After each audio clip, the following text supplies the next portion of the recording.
All right. Thank you, everyone. Good afternoon, everyone. It's my greatest pleasure to welcome Professor Jason Cong from UCLA to give us the Special Joint Engineering and AI seminar. I think this is the first one of this kind of engineering and AI special joint seminar, and also supported by Office of the Provost and also the School of Engineering. And great to see everyone here, and thank you for joining.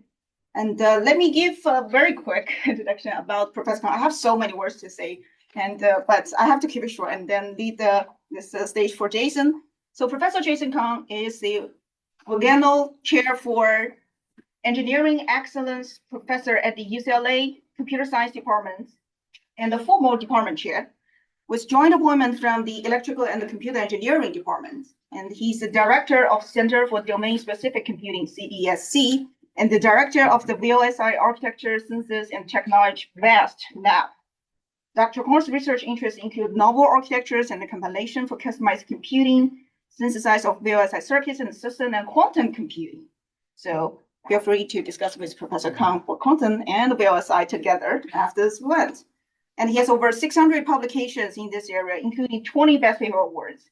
He and his former student co-founded ESL, which is actually the Vivado tool, high-level synthesis tool. If some of you are now developing it, this is a very successful commercialization.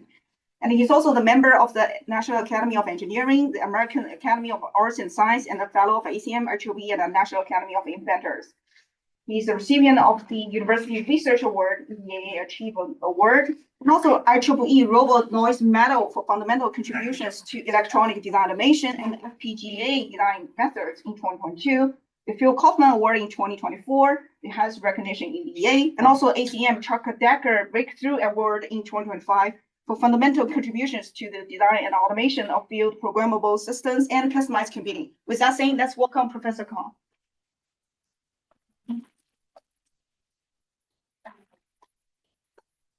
Thank you very much, Pepe, for that introduction. And among all the recognition I have, I would say one of the most important ones to have Pepe as an outstanding graduate from the lab, now the faculty member of the Brown. So pleased to see that. And the first time for me to be here at the Brown University, it was great that to have the opportunity to interact with everyone.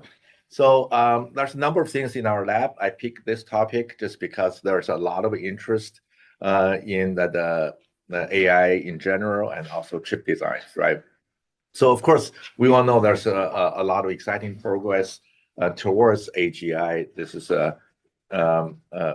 artificial general intelligence, for example, the GPT-5, the Gemini 3. And this small effort, some of you may have heard about it. To me, it was very impressive. This company called the X-Improver, that they can solve all the Punnett problems that there's a college level math competition that so some of you should attend it. If you can solve one problem, that's considered to be fantastic, and solve 12 out of 12, that's just amazing. So I think but then my question is what's next after AGI? And I think we're going to get there one way or another. Also, to be honest, the definition is not very clear. That what is the exact kind of a threshold for to be AGI? To me, it's already very impressive what they have. But to me, the next goal is actually to do a very efficient general intelligence. So I will explain what does it mean. For example, to give you one example, DeepSeek is already considered to be a very efficient model, but you're running this R1 reasoning model, it takes a rack of GPUs at 11 kilowatts. And so that translated into days of energy consumption of an average household. So that limits a lot of application. You don't want a rack of GPUs running around in your kitchen to do things for you. But in contrast, the human brain, we have somewhere around that 80 to 100 billion neurons. So we consume only 12 to 20 watts. And so that's powered by 2 bananas. So that's probably a lot of people start with that kind of a breakfast.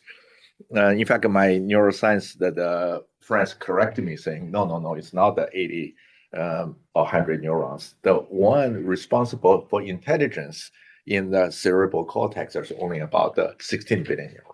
So that's the complexity we're dealing with. The question is, can we get there? Just give you some idea is that if you be more specific, let's take a task. My students compile this slide saying, okay, let's look at the task of reading a paper.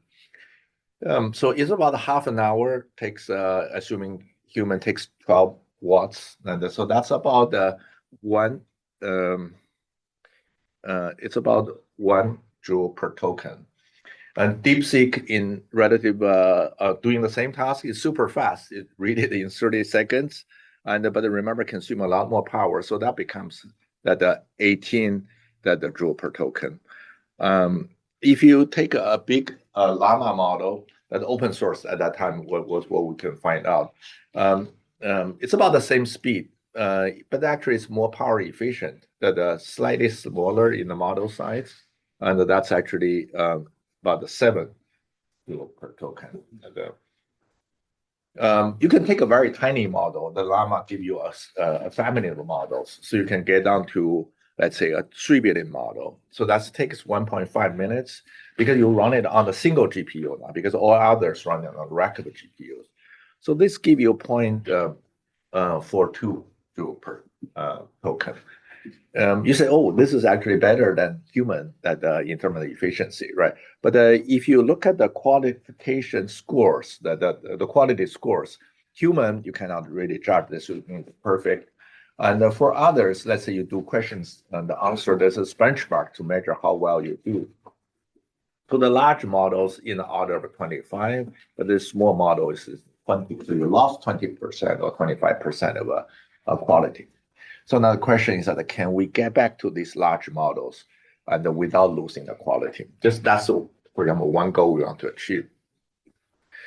So if you look down at the word, the power or energy is being consumed, part of the reason is that the most recent LLMs, large language models, has a very long context window. For the recent release, for example, from Gemini 3, you can see the context length is 1 million. I remember when we first started try to play with LLMs, the painful point is that the length is about 1,000 tokens. You have to try to let it understand the program and chop it into multiple pieces to fit into. Now it's never a problem. 1 million is a lot of tokens. But you also understand that the way you handle this context is that you're going to do this quadratic attention. So that's where it consumes a lot of energy. On the other extreme, you can say, let's shrink the window size all the way down to 1. Is that possible? Yes, it's possible. There's something called a state space models, which is accumulate knowledge over the time. It's a recurrent model, so you can get it down there. However, with this state space models, you can see that once the context links get larger, the quality drop a lot. So in our case, is that we're looking for the trade-off. Is that can we get the similar quality, but with much fewer or shorter context window? So this is where we think about we can learn from nature. And we're using hierarchical memory transformer, we call the HMT. So think about how we do intelligence. The last time I saw Pepe, I forgot, or maybe it was half years ago. And then we met last night again. I'm not going to recall all the tokens, everything I've seen in the last 6 months, because that would be silly. And then what happened is that you immediately recall what happened 6 months ago in that event. So in general, I think human memory has 3 levels. One is a sensory memory, where you see me, you hear me. So that's the immediate information. And then the next level is the short-term memory, and what happened at this lecture or today. And then we go to sleep. And these things being processed magically, and they're stored in a long-term memory. And then we can recall that a week later, a month later, or a year later. So that's actually what we want to make. It turned out that there's a very natural way to do that, I can tell you one way of doing that. Maybe you also have better ways doing that. So let's say the information coming from the right to the left, that continuously. And then, by the way, our scheme can work with any backbone model, can work with a llama model, DeepSeek model, or whatever models you have developed. So first, we want to figure out that what is the current segment and what's the topic. So we send to this backbone LLM models, and we get the topic representation. Where we keep is a long-term memory. And we go to this long-term memory for process attention to find out the relevant topics. And then once we get these relevant topics, we're going to use it coming back all together with the current topics, maybe with something in the near that the very recent past. So we give it to LLM again. So all of this will get an output here. And then moreover, this will form a new episode. I will put it into the long-term memory here. Okay, so my knowledge is being accumulated, right? And by doing this, because I have long-term memory, my context window can be much smaller.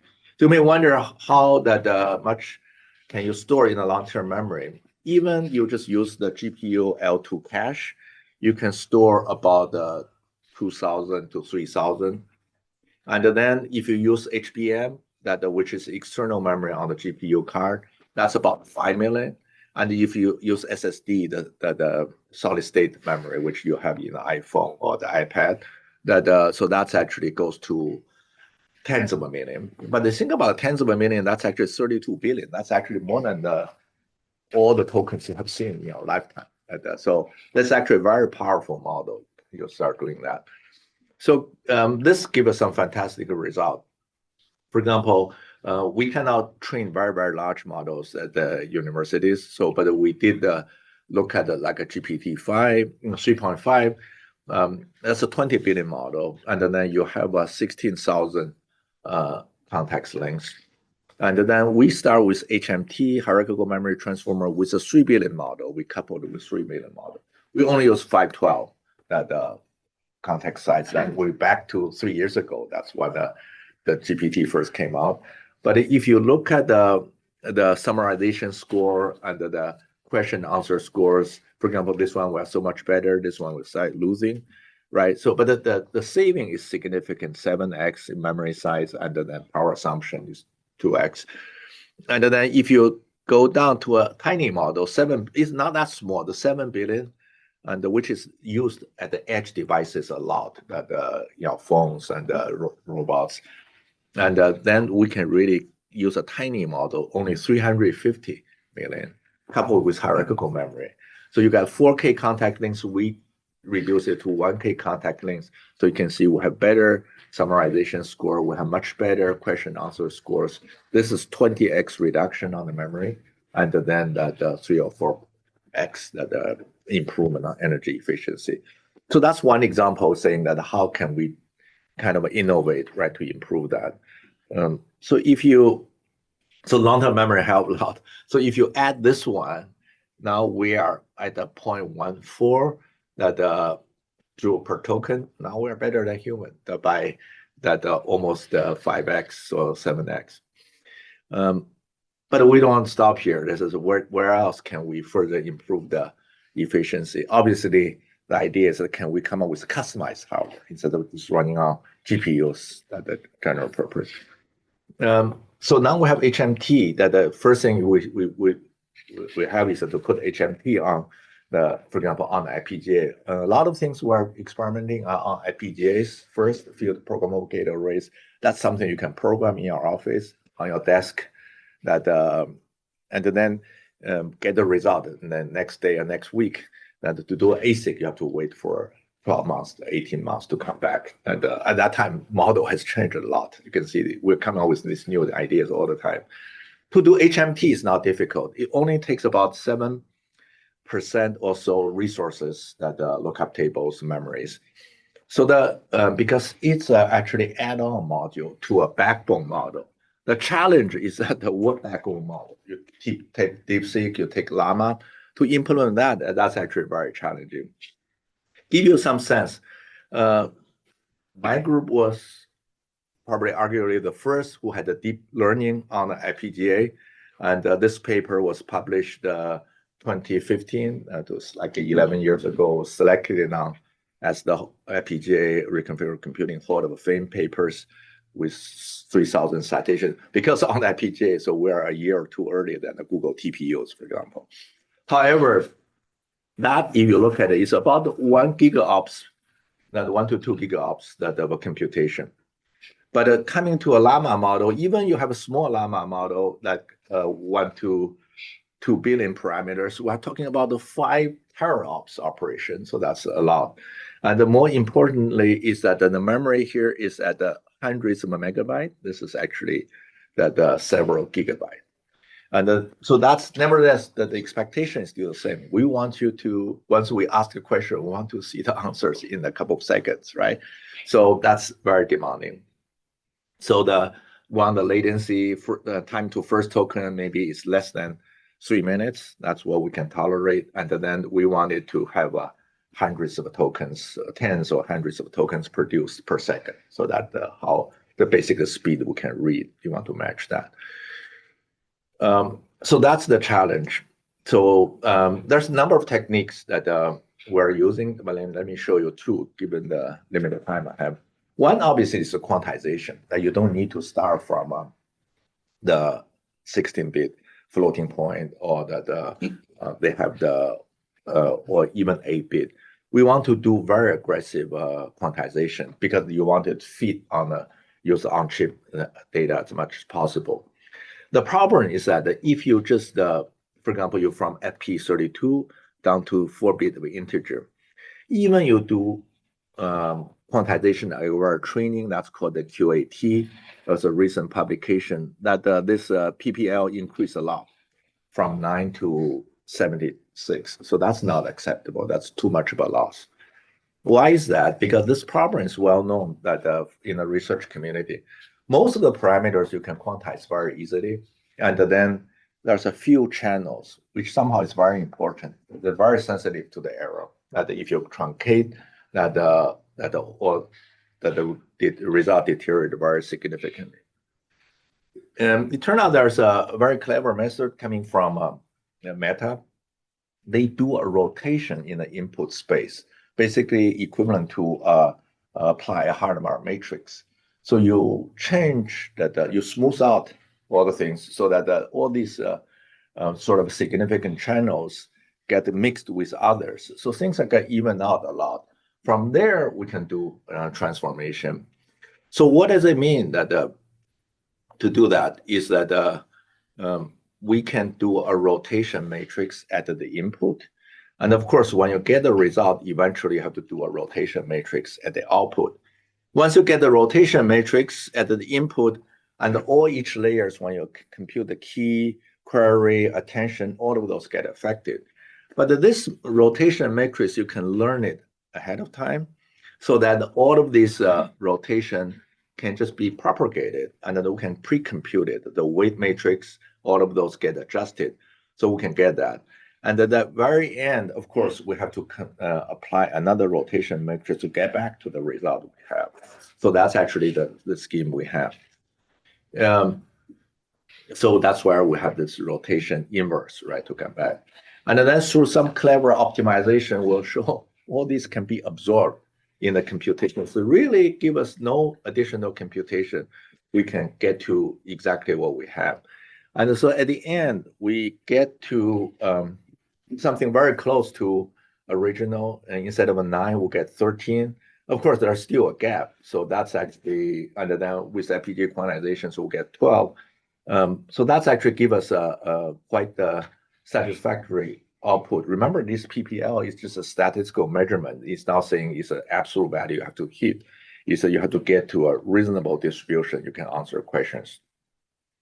So we are still working on it. And then there's also a question is that there's also a trend. If we use a bigger model, then you can actually quantize furthermore. With this result, that's one idea. Another idea is that so we can get an FPGA implementation of the entire large language models there. Then you also notice that when you ask a question, you say, okay, what is the best restaurant in Providence? So that's when you process this question, that's called the prefill, and then start generating answers, that's called the decode. When the decode and prefill, it's very different because at least you can see a whole bunch of tokens in parallel and can process in parallel. When you decode, it's auto-regressive. You generate one token at a time. So it's very different processing. So with FPGA, it was actually very interesting. We can do that prefill stage. We can do token level parallelization, right? That TP is equal to A, and then you can do weight matrix parallelization, da, da, da, da. But when you cannot decode, you cannot, there's no token level parallelization. Your token is one by one.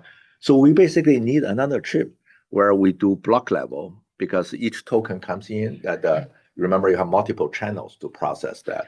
So that multiple heads, so that there's parallelism there. So you want to change the game, the way. So we get another FPGA.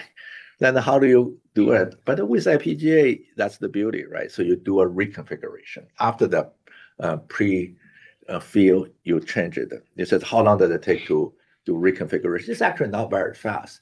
It takes about, in our measurement, about 0.3 seconds.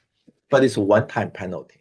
Because remember, we talk about maybe 2 to 3 seconds to do the time to first token. And then after that, want to do it about tens of tokens per second. So it's totally justified. You do it once, because I can generate a paragraph for you. That would be tens or hundreds of tokens. So we do that. And so this is actually the one we have. We have a circuit now working over 300 megahertz, better than everyone else.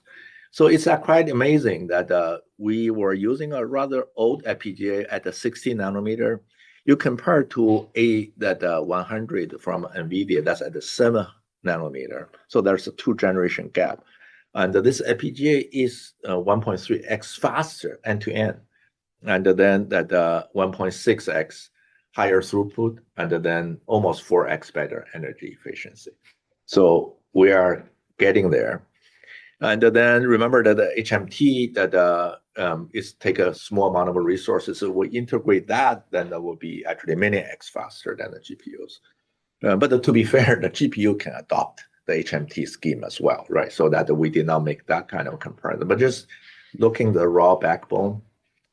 So the 2 students who did this project actually won AMD open hardware competition. So you can actually download, you can scan this, you can play with it, you can see a large language model answer your questions purely on FPGA. There's no computation, CPU, GPU involved, and that was actually quite remarkable that to see that happen. So they have a recording for that.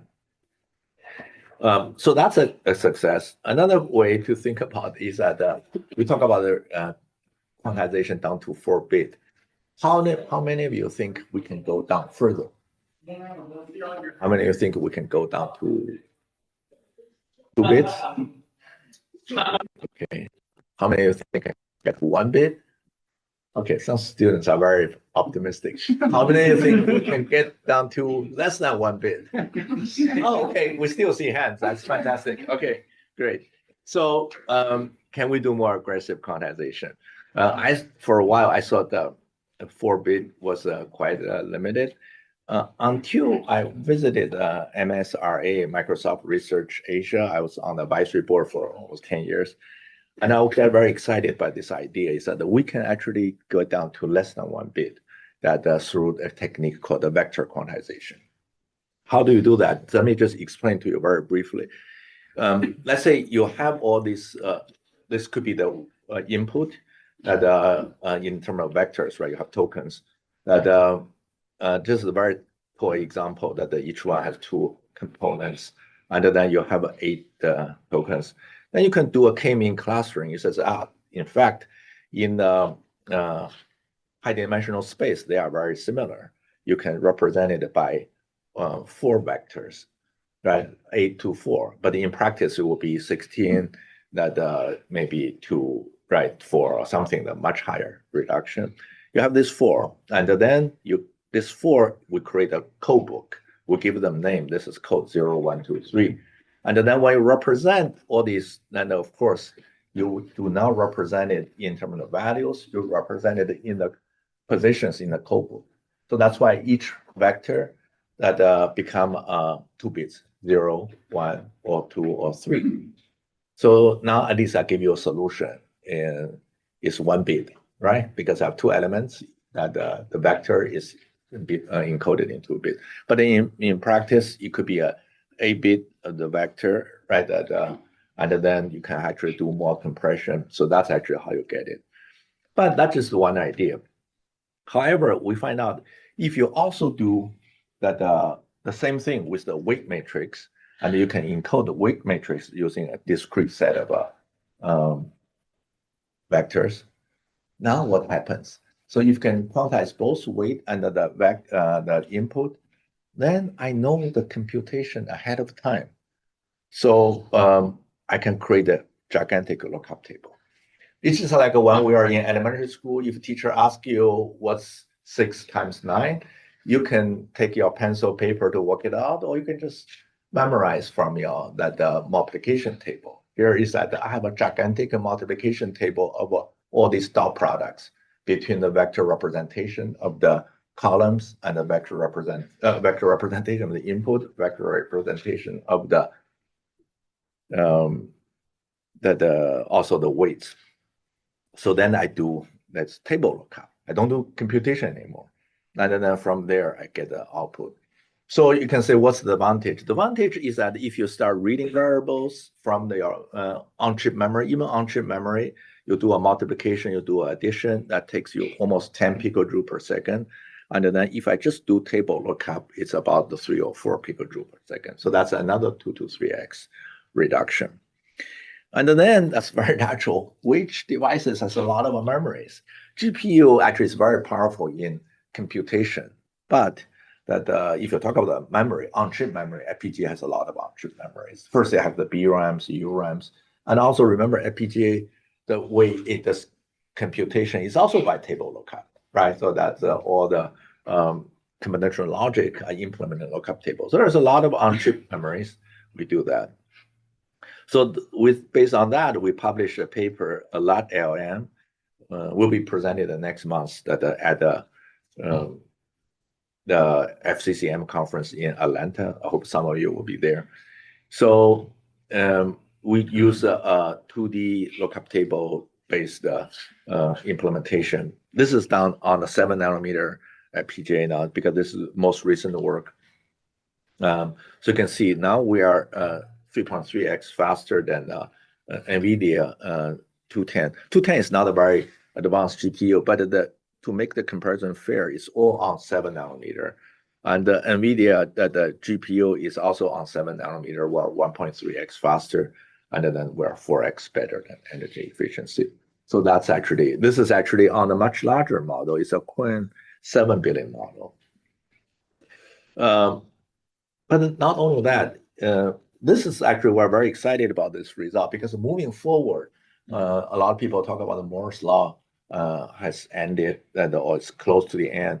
I think performance-wise, you cannot get much out of that, out of the transistors, but I think there's a lot of room to get out of the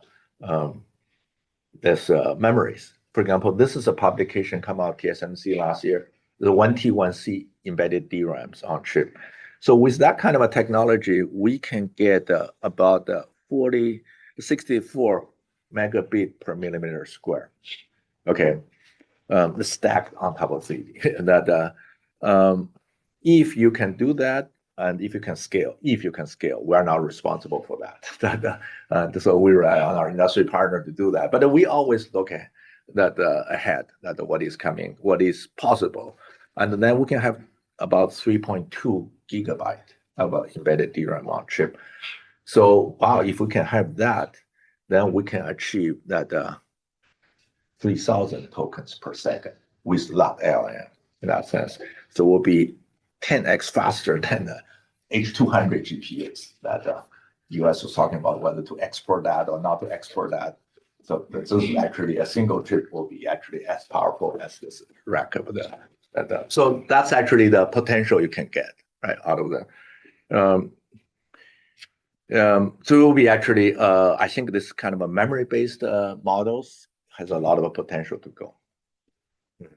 So if you can do that, you can see get down to here. If you could do HMT, the lookup table, so we can do 0.05 joule per token. So now we are going to be that 20x better than human. So don't, I mean, that's not our goal, the human, but it don't that be the limit that we can possibly continue a lot further. The same thing, right? That at the beginning we model human, can we run? That now we can drive so much faster than human, right? You don't have to be limited by the human speed. At the beginning, that will be very lucky you can get an automated machine to match human performance. But nevertheless, we also see that there's a tremendous advantage using GPUs because it's programmable and it's actually all these models being released. For example, my student told me that this week DeepSeek has the version 5 now, right? So where do you get it? You just download it. It runs on GPUs. If you do it on a FPGA, it will take a while. And also has a lot of concurrency. You want to make use of the GPU, but the FPGA nevertheless has a very unique capabilities. So where we want to do is that to couple GPU with FPGA together. So this is actually the latest work. We just put it out on the archive, and I told Pepe even this morning I still need to just refresh my mind about what was the techniques. So where we focus on is that this here is that we're getting back. We're not using a lot of LLM. We're not using agentic. We're just trying to accelerate the state of art, the foundational models from Google, from DeepSeek. Google is very difficult because like a Python and all these things, they're all closed source, but the DeepSeek models, Quant models, or the Llama model, we can accelerate because it's open source, right? And I look at the leaderboard. I was very impressed. DeepSeek is the second most used, right behind the Anthropic, the cloud in terms of because they have a place to keep track of how many tokens being consumed per day or per week. But anyhow, so to accelerate some of these open source models is very important. So, but if you look at the modern LLM, it goes way beyond the textbook example of the transformer. It has a very complex memory processing pipeline. Memory, I'm talking about model memories. Remember I talked about the Gemini and all these foundational model has 1 million token context lengths. How do you handle that 1 million? That's 1 million is a lot. So they have a very sophisticated scheme. So roughly we divided into 4 steps. One is to generate the memory. This is the model memory. So you have the model has to remember something happened in the past. In our case, we use hierarchical memory, right? But a lot of them still use flat memory. And that's called the KB cache. And once you process that, you want to reuse it because otherwise, every time you recompute this 1 million token history, that's very costly. And then you will prolog that you will process the input. And then you will have this memory processing pipeline, and then you'll start generating output. And what's in the whole memory processing pipeline? First, you will prepare the memory. I get my KB cache, and in fact, they want to be compact. They will project it to a much lower dimension space to start with, which makes sense. I don't think we remember all the details. For example, this lecture, you may remember the things I talked about, but you don't have to remember the color of my clothes or the pitch of the voice. So that's compressed.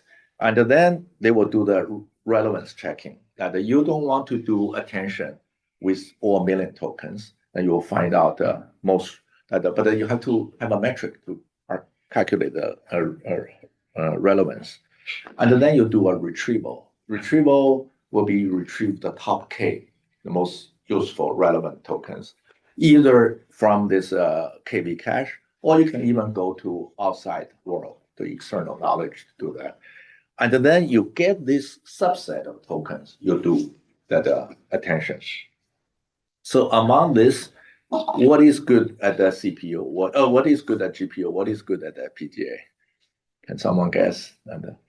So this is compress key into index vectors, do the importance scoring, do the top K retrieval, multi-headed latent attention. So that's of course one use textbook example of a transformer is that we started with multi-headed latent attention, saying that's the way we do it. But the modern method, they actually have a much more sophisticated pipeline.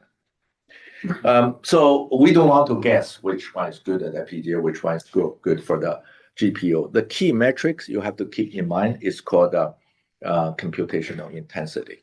Is that if I bring in 1 bit of a data or 1 byte of data, how many computation I do on top of that? And then for the conventional attention, it's because the matrix multiplication, a very high computing intensity, 300 plus, right? which is great. You bring it into GPU once you do a lot of computation, GPU is very good at it. So this key compression is arguable is 10x or less that of a compute density. This importance scoring, basically you look at everyone once and you decide what to do. That's it. And the top K is even worse, is that among all the elements, I cannot throw it away in advance, right? But I have to process at least one, so I pick the top 1,000 to process. So that's one. So, and then also the memory access is that, for example, this one is super irregular, and the others are somewhat regular, and then this is you have a memory locality, and then this is you cross all the spectrums, you have to pick the top K. So very naturally that, for example, this one will go to FPGA for sure, and then the rest depends on values, it goes to there, right? So so this one, for example, the FPGA I already talked to you is at a much lower that trillion operation per second, and then also the bandwidth is lower, but it has lower power assumption, large SRAM on chip, and all of those. So that's actually the hybrid model we come up with, is that you have the input token comes in, and of course always you say something, the token goes to CPUs, and then they form the query. The query is going to ask what's in the history, saying that how should I answer? And then now you kick off this model memory processing pipeline. I will prepare the memory based on this query. And then once I have that, I'm going to do the relevance computation and the retrieval. Remember why it's there? Because the computation intensity is much lower. So I move to FPGAs. After I finish that, I will get back to the GPU, say, please do attention, do inferencing there. So we'll have this hybrid system to do this. Just give you some sense is that you may concern about that if you go back and forth between the FPGA and the GPU, is that a big problem? It's actually not a problem. At the beginning, I was kind of worried as well. But remember, the LLM, the good thing is that it's very complex, it's very slow. We're talking about the 100 tokens per second. So that's at the milliseconds level. So for these two to talk about on a PCIe, it's actually microseconds. This is even not the best way to integrate. You just put it on the PCIe card, at the FPGA card, GPU card, you buy them, you put it in, that's 7 nanoseconds. So that's 1,000 times that faster than your generate token. So it's okay to pay a little bit price. What is that much worse is that Amazon heard about our result. They got very excited. Said, "Can you experiment in the Amazon cloud?" We experiment that. They don't have the GPU and FPGA on the same one. So we have to actually spin off the instance that have FPGAs called the F2 instance. Another instance that have the GPUs. This could be in two parts of the country. They even don't have it in the same data center. And then that, in the worst case, is still that in the order of microsecond, 200 microseconds. And then with that, you can see we get up to 2.2x speed up and a 4.7 improvement. So this is actually not accelerating our model. This is accelerating the frontier models, the best. And this is actually something we tried in Amazon. Oh, but this is actually where we tried, is that in our local, we have these are all, both of them are, one is a 7 nanometer GPU, the other one is a 16 nanometer FPGA. So we have it in our cluster. But this one is actually on Amazon. I think this instance has A100. This one has the FPGA. It's very similar to the FPGA we're using, still 16 nanometer. When you go to Amazon, you also care about what? It's the dollar amount. So here is $3 an hour, and the FPGA, this is just all market price, right? They have the $2 an hour. If you can do everything we have, and then we can do it basically at $2 an hour versus $3. So that's actually a pretty big difference. I remember I asked some startup that I said, "So what's your cost?" He said, "Number one cost is human. Number two is AWS. So actually, this is very significant. And then number two and number one are not different. So if you save them 1/3 the cost, that's actually you cut 1/3 of a staff. It's very significant. Maybe that with all the AI, then the machine will be number one, human will be number two because they need fewer programmers. So okay, so I think that's really the first part of my design, the talk. But you get a flavor. If you want to get higher performance, you got to be able to design your own chips. That you just rely on NVIDIA to give you something or AMD to give you something. Most likely, you're going to be 1 or 2 generations behind. But I don't know how many of you have designed your circuits, the chips. Just raise your hand. I'm curious. Okay, so this is Brown, obviously top universities, a lot of hands are up to the top, which is good. By the way, if you did not raise your hand, you don't have to feel bad. And in general, not too many. I look at the U.S. Bureau of Labor Statistics data. There are about 2 million people claim they are software programmers. But there's really no category called the chip designer. The closest I can find is a computer hardware design engineers, about 80,000. So, but that probably include people who plug the PC together and all these. So that's actually 20 to 1. So that so if you raise your hand, you are in the top 5% already. You should feel very good. But Pepe knows that one big goal of my lab is to we call it customize, democratize chip design. I call it customizable computing. Is that everyone should be able to come up with their own accelerator for its own workload. I know we have some friends from the physics department. We work at UCLA as well, so they want to accelerate the particle detection after that's super the collider and all these things. So you should be able to do it and by yourself. That we used to be the case. The reason I got motivated to do that is that we get an SF Expedition in Computing award that at that time was 2009. Before deep learning, we decided to do medical imaging. We decided to do genomic application. Everything that our friends in medical school tell us, we have to assign one student to accelerate. Pepe probably accelerate some of those as well. I said, this is not very scalable. That we got to actually create a methodology so that they can all accelerate themselves. So our goal was to let interested software designers to be able to do chip design very easily. When I say interested, these are the designers who care about performance. There's also people just put a website together or do some data processing, then they don't care about performance. So first step, Pepe mentioned, is that we had a high-level synthesis. So now you can start from C++ code now. This is a project we started exactly 20 years ago, 2006. And we spin off the company called AutoESL. It got acquired by Xilinx in 2011. So that's part of the AMD now. So if you are using this tool, Vivado HRS, that's exactly what we developed. And so we use this LLVM, the compiler framework. That's the same framework that you use for example, on my Apple laptops. And what is different is that they have the front-end processing. It's all the same. At the back end, that you can go to x86, which is for the Intel AMD processor. You can go to ARM. So in our case, we then go to customized hardware.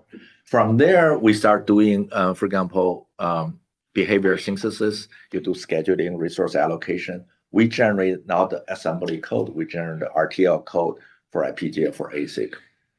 So I'm so glad we made that decision back 20-some years ago. So we are, I think, the first customer, the researcher to use this LVM for hardware synthesis. I remember the VC coming in to visit us. They says, oh, you have cadence synopsis, it's all doing high-level synthesis. What's your advantage?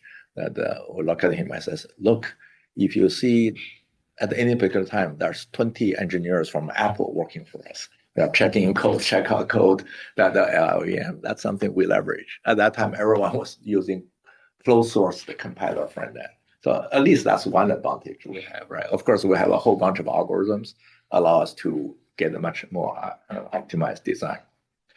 I'm just curious, how many of you have used high-level synthesis to do the design? Okay, wonderful. So, so the good news is that if you use it, you get a C program, and you throw it to the tool, and it will get a chip design at the end. In fact, this is an example from Polybench. It was used for compiler tests. It's even not intended for hardware design. You can get it. You say, oh, that's very good. That problem solved, right? What's the problem? But it's not quite. If you just do it exactly the way you give it to the tool, at least this is a year ago or two, you get the 13x slower compared to a single core CPU. You say, oh, wow, that's not what I want. I want to accelerate. I don't want to deaccelerate. But that's actually quite common. If you get a multi-core CPU, you give a sequential code to that. You probably get no acceleration or deacceleration as well. The key is that you got to give some hint to say how we want to optimize.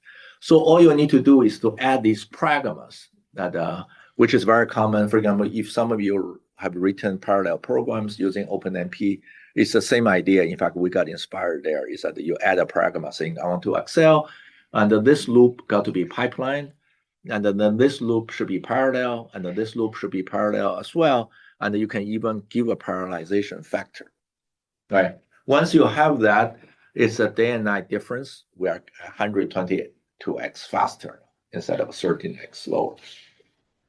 Now the question is that how do you figure out that to add this? And when I teach high-level synthesis at the class, I mainly is to tell students how to come up with the right microarchitecture to do parallel pipeline, because these things can be nested right into that. So the first thing we did was that, so that's, but the user says, I will just try. It doesn't seem you have a lot of possibilities, which is true. In fact, we only give you 3 pragmas, basically parallel, pipeline, and tiling. I didn't show you the tiling when you have large programs. But you can have different parallel factors. You do this combination, you can still over 3 million designs, even for this tiny program. So if you sit there to try all of this, you run out of time very quickly. So the first work we did, in fact, it's more than 5 years ago now, is just to have a very kind of a, I will even reluctant to call it expert system-like approach. Is that when I give it to the students, how do you solve the problem? If I were the students, I see this program, I first figure out where are the places I can insert pragmas. You add all these placeholders, right? Okay, these are the places I can add in the pragmas. Rather than, I will just run it without any pragma. And then I will see, wow, this loop takes 90% or 99% of the runtime. So I know at least that's where I should start, right? So I add some parallelization, add some that pipeline, and to go from there. And then I will run this again to see, do I get an improvement? Improvement down to that bottleneck become 50%. So I do more, or maybe another loop pop up to be the bottleneck. So I iterate a number of times until the point I cannot improve. So I call that basically bottleneck-driven optimization, or you can be fancy call that gradient-driven, right? It's basically a gradient descent. So then we have this. And actually the result was very good. We have this out, and AMD, they have this HRS libraries. We can take whatever in the library, throw away all the pragmas, we run our tool. We can recover those. So, but deep in heart, we are nervous about this method that although it's get us best paper award, because run high-level synthesis tool is still, for those who did it, it still will take 10, 20 minutes, right? So if you want to finish in one day, I can explore about a few hundred design points. But I showed you there are millions of design points, so we are exploring a very tiny space. So this is where AI comes in, that we says, hey, can we just look at the program without running high-level synthesis, make a guess that what's the performance? And then this is where it can deep learning help. So that we started this project 4 or 5 years ago. The first thing is that you says, what do I learn?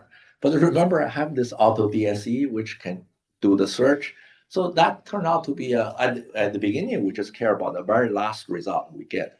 But it turned out to be also a great way to collect that training examples, because for all these 200, 500 points I traverse, I can record the performance area and all of those. So that becomes training examples. So over the time, we collected 80,000. Now it's close to 200,000 that examples. So we can actually learn. Now the second question is that what's your representation? When we started the project, LLM is nowhere to be seen. That was 2002, 2001, 2002.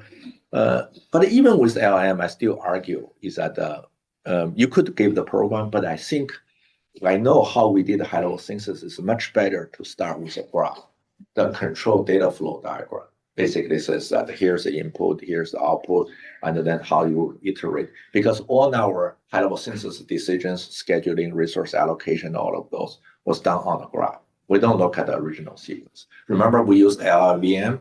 We get the intermediate representation. From intermediate representation, we get a CDFG graph. So graph is the first-class citizen we have. So once we have a graph, there's a very powerful tools called the graph neural networks, very similar to convolution neural networks. You do convolution with the nearby node. You can do it, also do recurrent, whatever. But anyhow, you get a very high dimensional representation that this is your graph embedding. And then when you do this attention computation with your neighbors, you can use all the fancy schemes, edge attention, node attention, and do aggregation. Once with this high dimensional representation, we're going to do the prediction. We have multiple layers of MLPs. You can predict for different objectives. So in our case, it could be performance, area, memory usage, right? That's the one we have. Once we have this model, GNNs are in the order of tens of a million, hundreds of millions. It's super fast. We can run it in milliseconds. So it achieved our goal. So I can do design space. Or if you have a 3 million configuration, no problem. We will finish it in a few seconds and we'll pick the best one. And in fact, we are not going to just pick the best one. We'll maybe pick the best 10. And then we run high-level synthesis. We get that. So that gave us a very good result. Very quickly, we find out for large designs that we need another thing. Is just because that you write the graph can be very large. All these GNNs is actually, I would say, a lot of time developed by social network kind of based applications, where social network, for example, Twitter or Facebook graphs are very shallow. You know, the small world property, and basically, for example, now all of you know me in 2 hops, right, through PayPay. Yeah, so that's actually the idea, is that you can go through your friends, pretty much go to everyone in the world very quickly. So word network is very shallow. Program graph, we find out, is very different. You can declare variables and you get lost after 200 lines, 2,000 lines, you start using it, right? So that's actually cause a problem, because for that information to propagate it all the way to this node where it's being used, you cannot have 200 layers of a convolution, because information will be over smoothed. But it turned out there's another way we can make use of that. Is that we have hierarchies in the program, because when we have write a program, we have loops, we have nested loops, and the loops form functions. So then we introduce all these pseudo node that represent the hierarchy. So one node to influence another node, or one variable to be used as another variable, could go through the functions it being used, right, and go to another function being called, and then go through that. So that actually helps a lot. That in our small benchmarks, for example, you care about the shortest path between every pair of a node used to be 25. Now after this hierarchical representation become 5. So give us a much robust representation. And although I said we start from graph, but we're very excited by LLM. We should not ignore that. This sequence-based model is very powerful. It's another way to encode. So you use any of these foundational models that can give you a way to encode information as well. So now we're interested in the knowledge we encode from graph versus from sequence. The easiest way is that every graduate student should be able to do that. You concatenate them together. It's okay, here's another paper, you'll do it. But that's actually rather superficial. And where we do it is a slightly more sophisticated. Remember, we have all the hierarchical node, and then in your tokens, you can also, in fact, there's some advantage when we did this. The context window is not very large. You have to do it in multiple chunks, but different chunks represent the different sequences, right? That you can have this. And then you can do cross-attention, that cross-modality message passing. So I have my graph information. I'll tell the sequence, and the sequence information come back. I can do all those attentions as well. So that actually we get a better result. So representation learning is very important, basically to understand what you're trying to predict, right? Or what you're trying to optimize. Now there's another challenge is that not every C++ program can be accepted by HLS. So this is actually a very recent work, is still in submission. And we come up with, this is all LLM now, that AG refactoring. So we will actually find out what other things cannot be handled by high-level synthesis. Recursion cannot be handled. Pointers, dynamic pointers cannot be handled. Static pointers, okay. Dynamic memory allocation, cannot say malloc. Because when I run an FPGA, there's a fixed amount of memory. You cannot start doing memory allocation, all of those. By the way, the same restriction on the GPUs as well, right? And from there, agent will come up with a plan, say, how do I solve these problems? And then it will also try to, you will get this refactor worker start going. At the same time, I have to make sure the agent doesn't really create any problem. We'll do the test generation. So we'll say the parameters and the arrays and pointer. So finally, we'll actually do that the code rewrite under that synthesis. Whenever you come to a particular problem domain, we find out to be useful to try to customize your agent. So in our case, that we care about the external, we use external memory to keep track of the progress we have. So where we have this 4 tuples, where is the program, the plan, and the item, for example, which item that pointers or recursion are working on, and then the critiques, and there's some feedback. So we'll keep track of that as a part of external memory. We'll accumulate that. As we go down, actually, we are getting better result. And also, where did I show it? I want to say, it's not the case you always just use the LLMs. We also make use of the tools. Maybe it's not shown on this slide, but anyhow, so this hydro refactor is something we published 2020 with our colleagues in software engineering, where we're using algorithmic based approach, a lot of times rule based approach. So that can solve a lot of problems. That you can see, we have a number of tries on this one. So for these ones, 20 out of 20 are successful because this is algorithmic based approach. We don't make mistakes. So, however, the limitation is that it goes to go beyond the set of the construct. It can rewrite. Sorry, then we get 0, right? So there you get 0. And the LLM that actually in our AG refactor, we can get you correct solutions all the time after a number of tries. So I want to highlight some of the example. For example, this is a Minimap 2. It's a real example we did 6-7 years ago at the paper. You may remember that when we were working quite extensively on personalized medicine, genomics. So you have short read, you have long read. This is actually one of the leading algorithms to do the long read alignment. I have 2 PhD students. They started with that. They said, wow, these code written by our bioengineering friend are not synthesizable. So they start rewriting. And this is actually after weeks, we can just go to synthesize. Now agent can do that automatically. Fixed and that in weeks. So so that's actually kind of the type of research I have. I just want to conclude quickly is that the point I want to make is that I think human intelligence is still very important, even with all the advances in LLM. and where we understand the optimal architecture. I didn't get a chance to talk about our work on automatic systolic rate generation called AutoSA. So there we don't write the so we know exactly what's the best architecture. Same thing with stencil computation. If you do image processing, there we have provable result using minimum amount of on-chip memory, minimum amount of data transfer. So those things, our agent will call those routines that we always use. So this is actually a good example of the systolic array, right? For this kind of architecture, you could actually search. You don't need millions of parameters. We can show eventually you only have a handful of parameters. We can do it.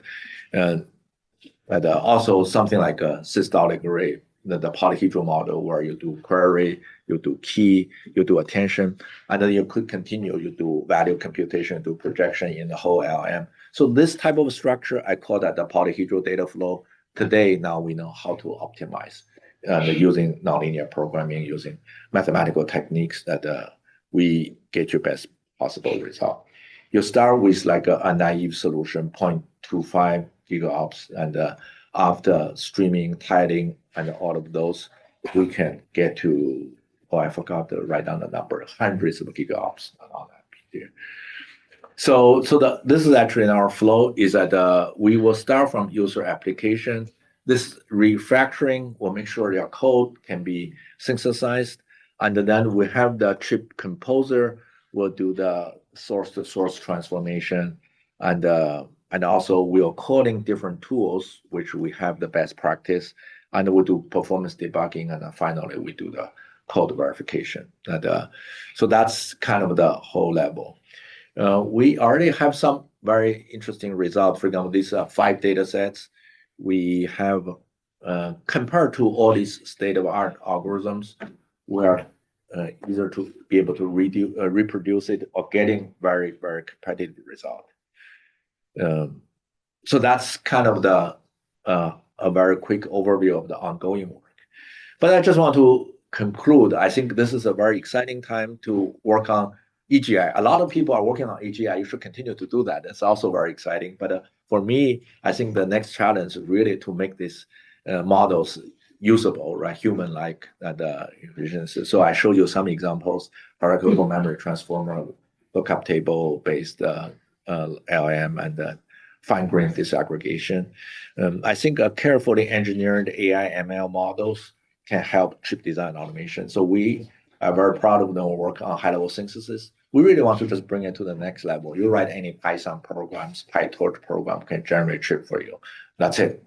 I think our machine learning community has done a beautiful job. All my medical imaging friends, they are able to train their own models. Why not to let them do their own chip designs? I want to say that leveraging human intelligence is very important.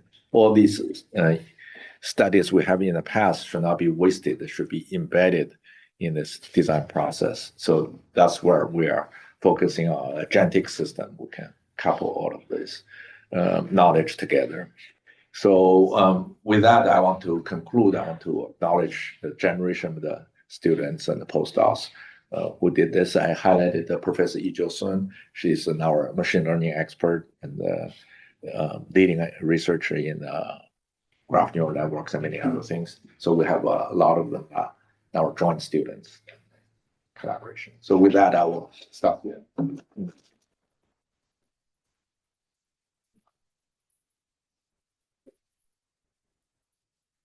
Thank you, Jason.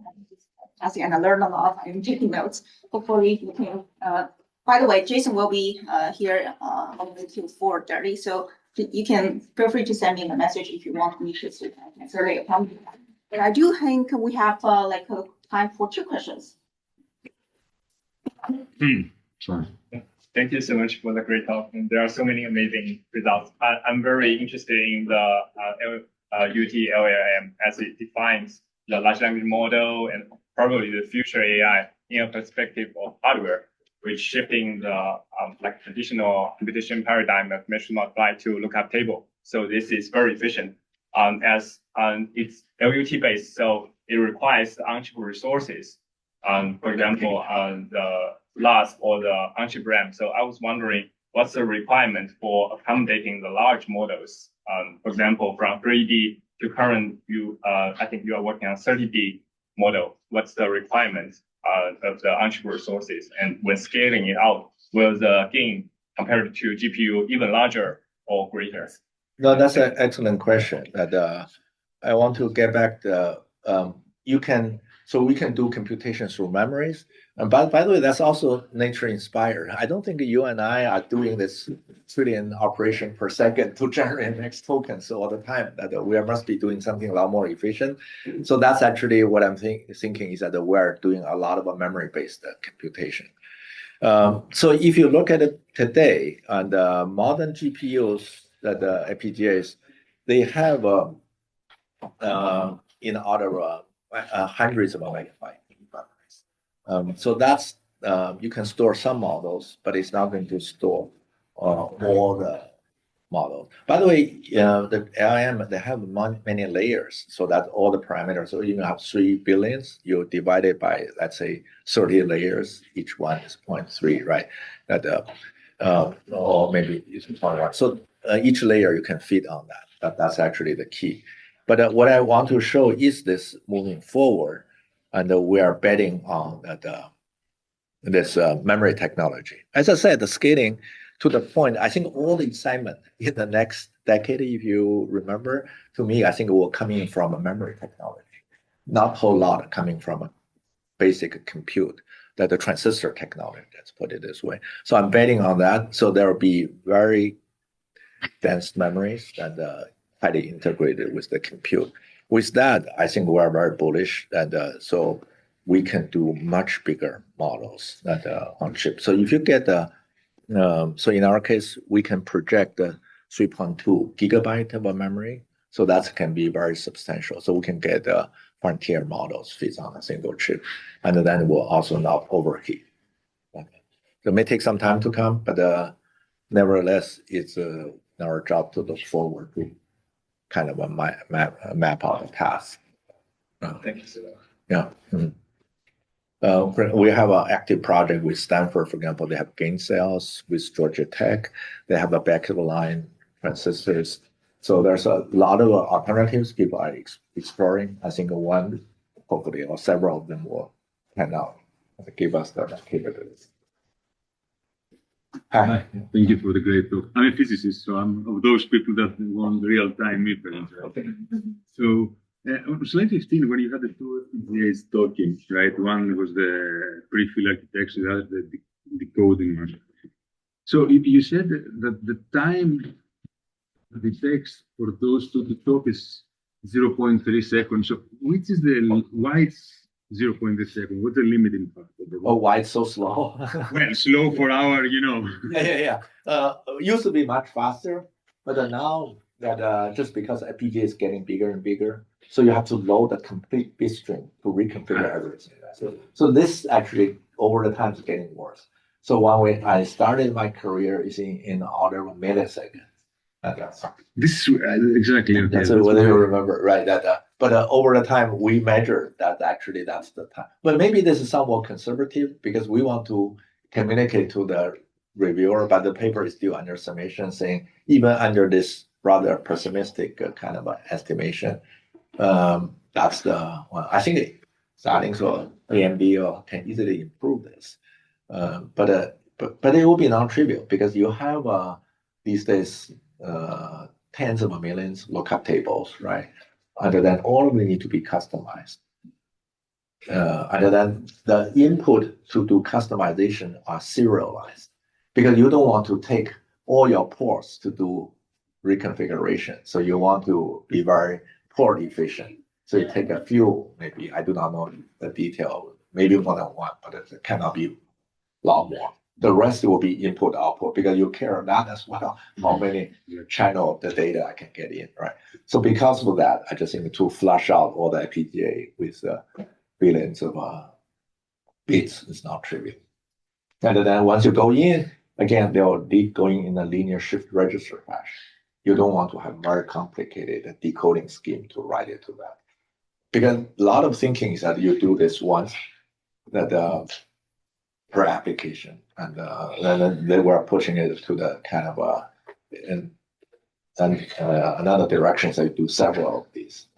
There are actually very exciting methodology coming up where we can do back of the line that reconfiguration using a 3D stacked transistor. So that we can get it to nanosecond. So it's totally possible. In fact, we're working with Georgia Tech. We're going to do a small scale demonstration to do that. So that will be very exciting. In fact, if you have application need that, we'd like to talk to you. We are looking for applications saying that if we have this, what can we actually improve? This is very exciting. Yeah. Thank you.